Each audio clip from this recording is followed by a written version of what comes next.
All right, ladies and gentlemen, welcome into the Rocky Top Insider postgame show. This is Ryan Shumpert. I'm Rick Butler, standing right here on the court of the Spectrum Center in Charlotte, North Carolina. The first round from the Midwest region.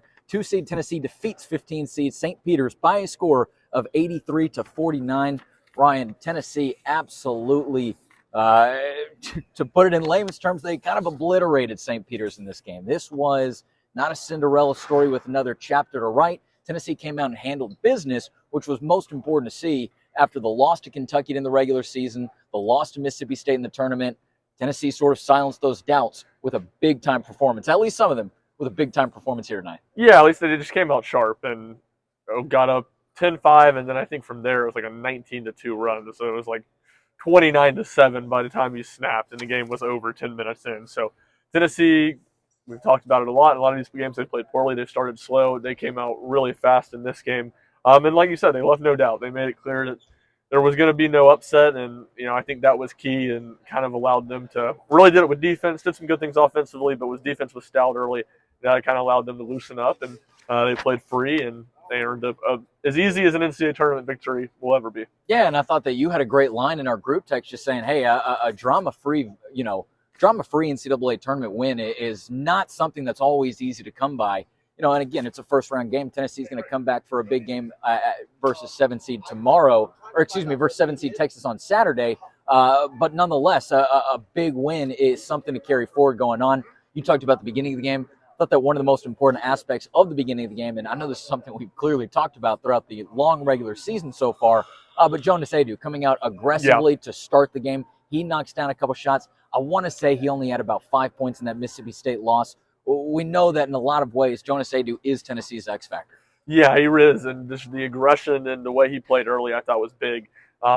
He had some dunks, he blocked some shots, he grabbed some rebounds. I think he had something like 7 of those first 10 points that Tennessee scored when they got up 10-5. So he got going early, and that felt big. And then, his numbers don't look huge overall, but he played just 20 minutes, which is another kind of good benefit of a game like this. Especially could be a real quick turnaround if Tennessee ends up playing the early game on Saturday. But Tennessee was able to get some of their main guys a little bit more rest. So it wasn't like they didn't play any, but I think Zane Zegler was the only guy that played 30 minutes tonight, something like 31 minutes. Speaking of that guy, obviously the story going into this game was about Zane Zegler, Armani Zegler, the brothers that would be pitted against each other. Coming out of the game, though, seems like people are going to be talking about Zane Zegler's play on the court. I thought he was really sharp, and he was really smooth. Kind of a weird thing to say at the same time, sharp and smooth, but I thought he played well on the court tonight. He ends up with a double-double, 11 points, 10 assists on the night. But again, just a strong performance in Tennessee's point guard. Yeah, no, he was really solid. He felt like he was in complete control of the game. Just two turnovers to go, along with those 10 assists that you mentioned. And he was just in command of things. I think for the first 16 or 17 minutes of that game, obviously Tennessee opened up a huge lead. He took one shot, made it 3, but he had, I think it was 6 assists. And he was, like I said, he was in control. It'll be a tough matchup for him on Saturday against a good Texas backcourt with Tyrese Hunter and Max Asmus. But he was really solid tonight. And really, I mean, you mentioned it. Aidoo was good. Ziegler's good. I might be jumping the gun. Dalton Connect was good. Go for it. It felt like, those 3 are Tennessee's 3 best players. Sure. Obviously, you want Santi, you want Josiah, Jordan Gainey, you want those guys to be hitting shots. You want Tobe Awaka to be able to give you production. But at the end of the day, if you get good performances from those 3 guys, Tennessee will be tough to beat, and they got good performances from all 3 tonight. Yeah, absolutely. Tennessee's going to look to carry that momentum over towards Saturday again against Texas. A couple more quick notes from the game here tonight, which it is late here, by the way. I guess it's this morning now that the clock turns over to Friday.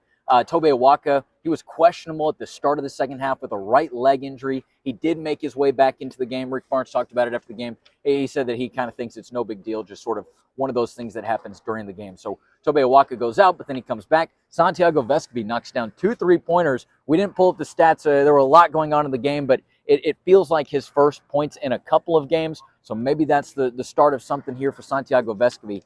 But he does find the hoop twice from 3-point range. Yeah, actually, now I think about it, I think he's hit like a floater in that Mississippi State game, but obviously didn't score much in that game. Didn't score in the Kentucky game. Hit some free throws in the South Carolina game. First 3s hit since the Alabama game. So good for him to see a couple go down. Maybe that sparks something for him, gets him some confidence going into a big game on Saturday. So that first 3 he had was kind of an ugly miss. So it was good to see him knocked down some shots, and Tennessee hopes that can carry over into Saturday's game. Tennessee goes a tick under 51% from the floor in the game, 45.8% from three-point range in the game, and 72% on the dot from the free throw line. Ron, any other kind of final takeaways as we wrap up this night here, night one from Charlotte? I think it's just what you said, a drama-free NCAA tournament win. Tennessee left no doubt tonight, got a bunch of guys in. All the freshmen got to play a little bit.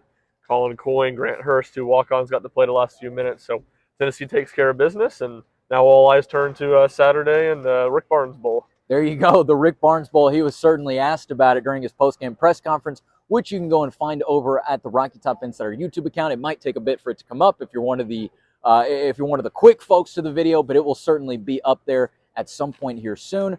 We started off at the beginning of the show saying that they silenced all doubters. Maybe they didn't silence all doubters, but this was a complete game that can give Tennessee a ton of momentum and confidence moving forward in the tournament. Obviously, there's going to be a high emotions game coming up on Saturday, not just for the coaching staff, but for the players as well. A future SEC opponent Tennessee's going to take on, so plenty of storylines going into the Saturday game, but we will have you covered for all of it. Go ahead and check out all of our coverage over at RockyTopInsider.com, and make sure you're staying following into at Rocky Top Insider on social media. I finally got there. Don't worry. You didn't have to doubt too much. At Rocky Top Insider on social media on all platforms. It's late, man. It's 12:22. We still got work to do. Go ahead and find that and check us out. We will see you back for the game on Saturday. For Ryan Shumpert, I'm Rick Butler. It's been the RTI postgame show.